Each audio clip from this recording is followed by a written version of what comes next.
We all have some great ideas. Somewhere in the back of our minds, when we have a quiet moment, we are inspired to create. We have an idea that we know could make it big. But then the moment is gone and life kicks in. There's work that needs to be done, there's schedules that need to be kept. I mean, the kids need to be picked up, dinner needs to be cooked. And for one reason or another, that idea gets pushed into the back of our minds. And that is when we need Bill Bishop. Hi, my name is Judy Collins, and this is Just Ask Judy. I know I often have these ideas, and for so many reasons, they're just kind of pushed back. It's usually in the middle of the night, and it's like, I have this idea. I know it could be big, but then it's lost. So that's one reason that I'm glad that I got to connect with Bill Bishop, who's the CEO and creator of the Big Idea Company. Bill is an entrepreneur. He's a TEDx speaker. He is a trainer, and he's the author of 11 books. And Bill is currently working on a project on how AI can be a useful tool for HR professionals. So, thank you, Bill, for being here and talking with me today. Can you please tell us a little bit about yourself and about your new project? Yeah, well, thanks for having me, and thanks for the great introduction. Yeah, I've been in business now for 39 years, which is a little scary, but that's a good thing. And and I call it the Big Idea Company because what we focus on is helping people with innovation, right? And just as you said, people often struggle with that. Everybody talks about innovation. They have big ideas, but most of the time they can't get them off the ground, and there's a lot of reasons for that. There's really two. One is that you're busy with your existing, I call it your old factory, whatever you're doing, whether it's your company or your department. It's your old factory. It's the way things have always been done, and everybody's gotten comfortable with that. There might be a lot of issues with it, a lot of complaints about it, but hey, that's the way we do things, right? So that keeps sucking us back in, right? We get sucked back in. So we have this big idea we want to do to make things better, but we get sucked back into the old factory. And then the second thing, which is even a bigger problem, really, is our own minds gets in the way because we start being our worst own critic, right? The biggest thing they'll say is, "I have this big idea, but I don't know how I'm going to do it," and and therefore, and it's never been done before, and who am I to be the one? And we kind of talk ourselves out of it, go back to the old factory again. So that good thing that we wanted to do, it just doesn't happen, and that's the problem that we're addressing in our company with when we're coaching people, you know. Yeah.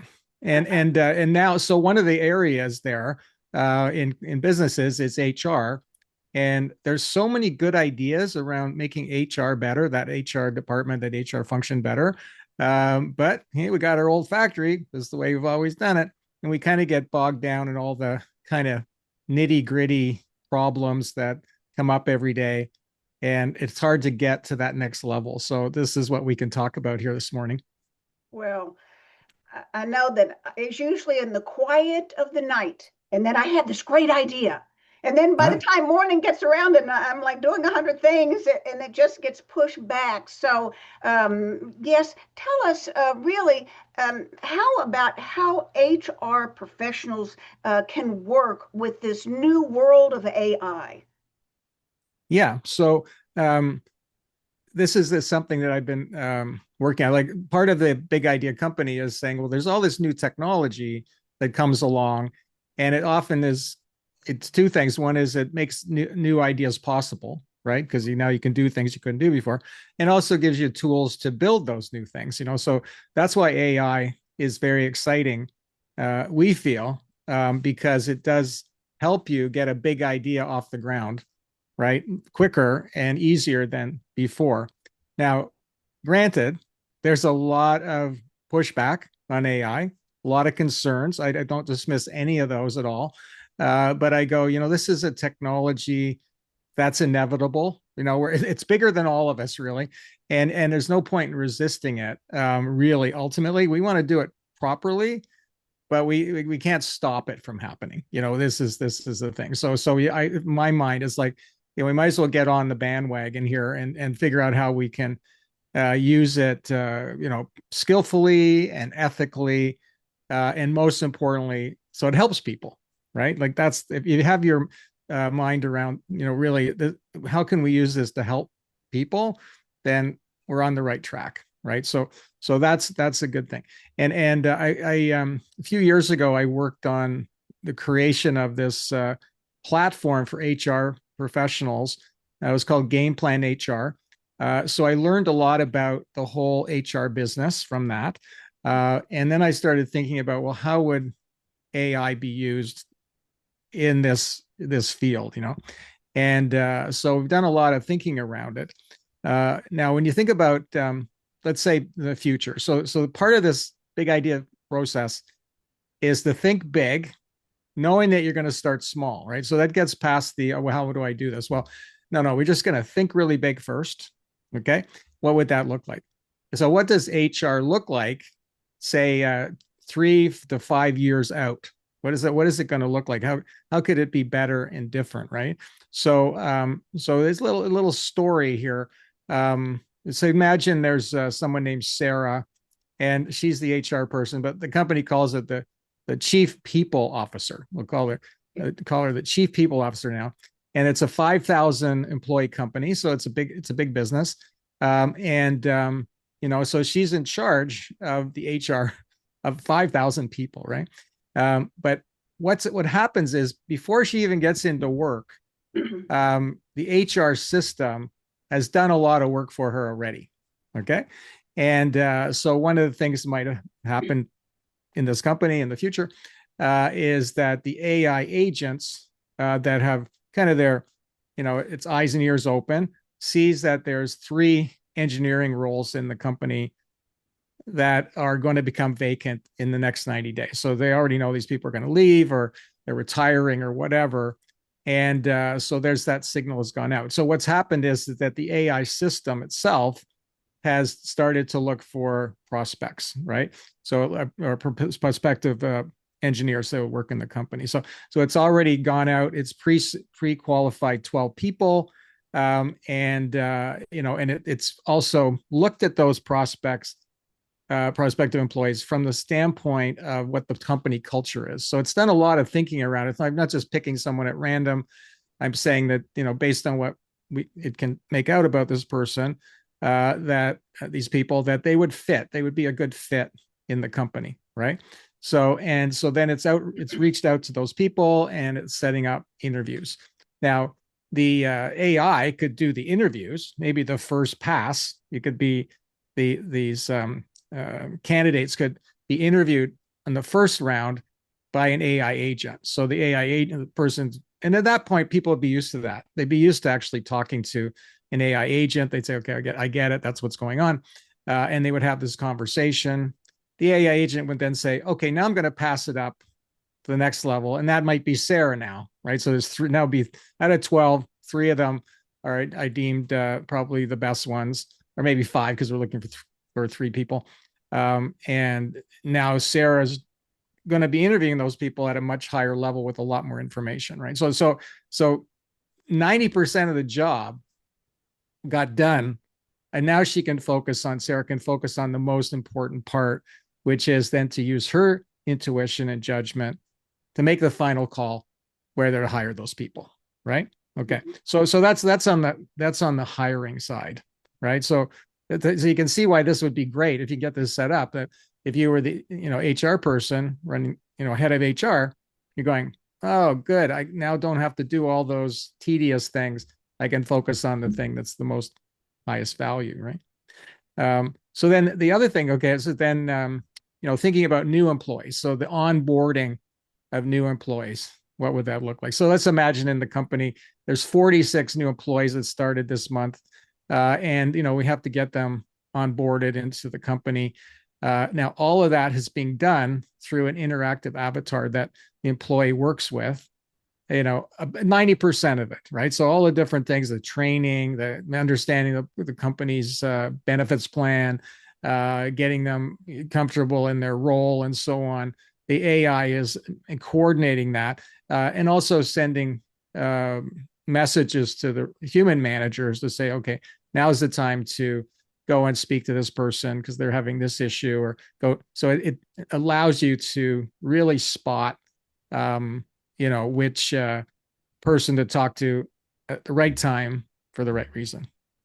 A few years ago, I worked with a company that was a telemarketing company. They had 3,000 employees, and it was one of the first AI projects that we worked on. And what we did was we had the AI do an analysis of everything that was all the data in the HR system, but all the employees. And what they were trying to do was increase retention. They had a very high turnover of people. You can imagine telemarketing. People come in, they get a better offer somewhere else, they leave, right? They want to keep these people. So what the AI was able to do was say, here's 12 people, and what you need to do is go talk to each one of them and just see if there's any, something going on with them, because we're noticing their engagement's dropping, they're not coming in as often, they're calling in sick or whatever. Go and speak to them. And what they were able to do was increase their retention by 50% over 6 months, because they were able to pinpoint people that they said, if you just go talk to that person right there and just have a chat with them and ask about how things are going, and if there's any issues with their life, or they got a sick mother or something, right? This is what's going on, that they can help them deal with that, and then they can keep them. So it was a beautiful example of how the human element of it was still the most important thing, but it was able to identify when to put that human effort in place, right? Like exactly pinpoint where to do that. So that would be like the onboarding and the retention, maybe, right? The other thing would be like, let's say annual reviews, right, with the employees, like do a review of their performance, and what we envision with AI is the AI would be able to kind of do that continuously, not just every year, but to be able to, help them, employees, become higher performers by, kind of being with them on a daily basis, and finding ways to help them be healthier and happier and more engaged, and and bring meaning into their work. So there's a few things, and the last thing would be that Sarah would have this dashboard of agents that she's overseeing that are doing a lot of these things. So the agents, like AI agents, who are actually she's got a team of agents, right, who are monitoring all this. Now, final thing is, and this is a part that would concern people listening to this, I think, is that, but think of it in a different way, is that they used to have 40 people in the HR department, and now they have 12. Okay. So yikes, we just lost those jobs, right? But the people that are using the AI, those 12 people, are earning twice as much. They're earning twice as much because they're working at a higher level. Okay. So the jobs, some of those jobs might disappear, but the ones that remain, the people who are AI savvy, I guess, are going to be extremely valuable, and will be able to earn potentially twice as much and actually work less. Okay. So because all of the results will be much better. Right. So this is why I say my last point here before going to the next question is that HR people need to learn as much as they can right now about AI, and to say, I need to empower myself with AI. I need to be that person that understands AI as well as anyone, if not better than anyone, because that's how you're going to save your job, be part of the future, and have a better job and make more money. Like that's what's going to happen. I really think, and that's in every field, in every industry. That's where it's going. So I don't know if that's good news to people, but like I say, this is where it's going, right? So anyway, so there's a vision for you. That we can't predict the future, but these things sound to me fairly plausible. I believe probably happen in some fashion. Yeah. Well, I think we all need to realize that the AI is here and it's a useful tool, and let's help it help us become better at what we do. Yeah. So I think the main thing is to help people get jobs and Yeah. keep their jobs and be happy at their Right. jobs. Yeah. And we just need to embrace the AI component of all of this. I think you touched on this just a little bit. It's what is the one thing that people can do right now to be successful in this new AI movement? Right. So the um some people always like they're still waiting on the sidelines about this, sort of waiting to see what'll happen, kind of thing. And I go, don't be on the sidelines. Um, you don't have to be an early adopter if that scares you about that, but you can always be an early learner. There's no risk about being an early learner, right? So that was the commitment I made for myself. Was I'm this is a big thing, and I'm going to learn as much as I can about it, and then I can help other people. So that's my suggestion is to learn as much as you can about AI. And the best way to learn about it, of course, is to use it. Right. You know, it's kind of like buying a piano and going, okay, well, that's great, but I don't know how to play it. Right. So AI is the piano. So now you got to play it. And every day that you practice, you just get better at it. And so that's how I've looked at it. It's sort of a skill and an art form all rolled into one. So that's what I'm suggesting to every company, every uh, executive, every entrepreneur is say you need to really understand. It's not something you can delegate to people. You need to be the one that knows how to play the piano, right? Because ultimately you're going to be the orchestra leader, but the orchestra leader is only good if they know how to play most of the instruments themselves, right? Like they work their way up to that. I believe anyway. I think that's how it goes. And so the orchestra leader has to know how to play the piano, and AI is the piano Well, that we need to that's right. learn. We're all going to have to learn how to play in the AI field, Yeah, one way or the exactly. other. That's right, and Yeah, yeah. it will just make us even better and more productive.